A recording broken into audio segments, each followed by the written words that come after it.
ألم تر إلى الذين تولوا قوما غضب الله عليهم ما هم منكم ولا منهم ويحلفون على الكذب وهم يعلمون أعد الله لهم عذابا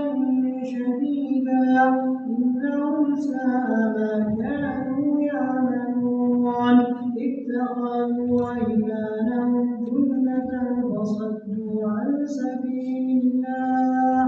فلهم عذاب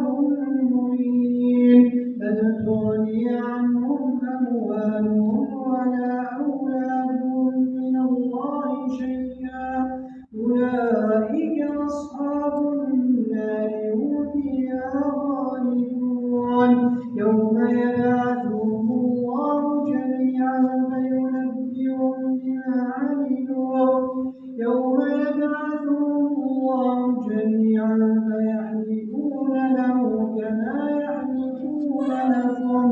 ويحسبون أنهم على شيء ألا إنهم هم الكاذبون استحوذ عليهم الشيطان فأنساهم ذكر الله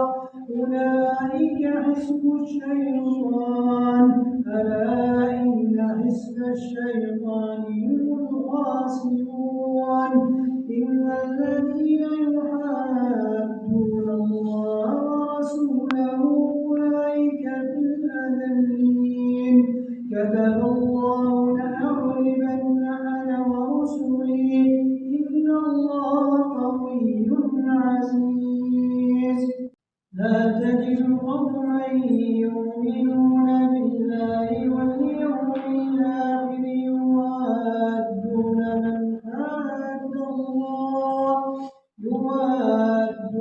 من حاد الله ورسوله ولو كانوا آباءهم أو أبناءهم